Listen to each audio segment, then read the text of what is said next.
firstly draw the XY graph. So okay, remember this is just a Weibull, so you can't expect it to be accurate. Okay, so X, Y. Okay, so now in here, imagine we had a shape, a rectangle.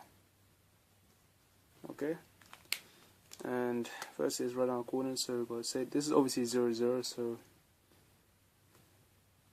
let's make it about more in the middle. So this is -1, -2, and this is obviously going to be 1.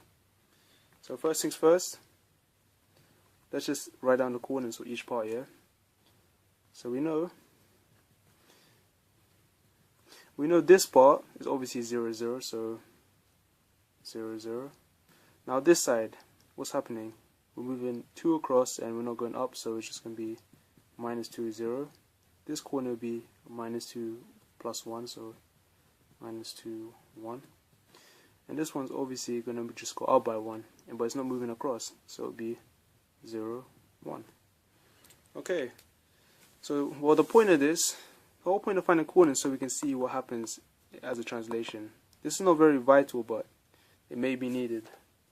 Firstly, the whole point of this now is to find translation from what happens to here and how does it get over here. That's the question, how we're going to explain that. Okay, and next we'll do the second example over here. Okay,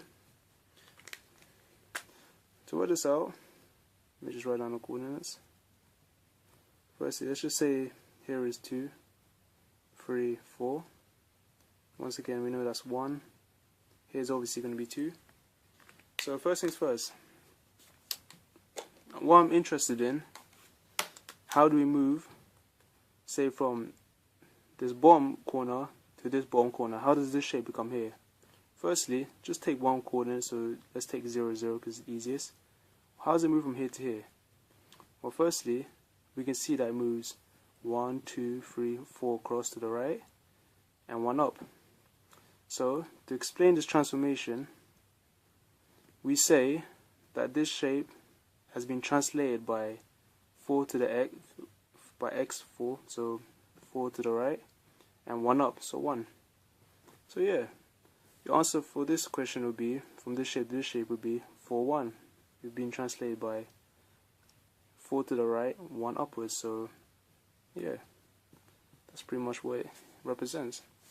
Now to move from this shape to this shape, we have to consider something else.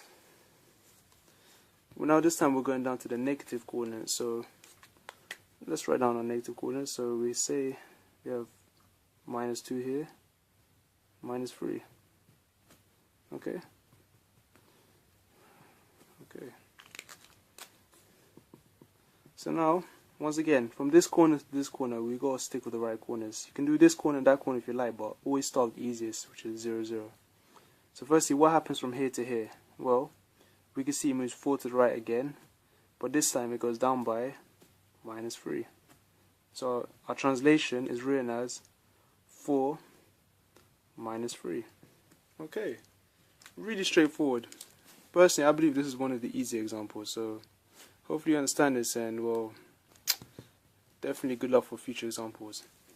But before we end the video, I want to give you an example where you have to write your own translation. Okay, let's just rub this out first of all.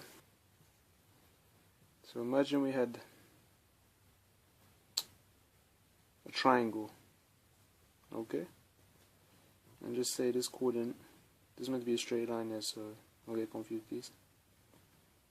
Okay, this is always going to be 2, 1. Let's just say it's -1, -2, -3. Okay, and we want to translate by 3 -2. So what does that actually mean? So let's just once again start from the bottom right corner because, well, it's definitely the easiest. And let's move it 3 across and then 2 downwards. So 1, 2, 3. So obviously it's landing at coordinate 1 somewhere. Now 2 down, so it'll be 1, 2. So we can see from 0 to there would be -1. So the final shape would be this bottom corner. That means the left side corner there's obviously one across from here, so it should be here.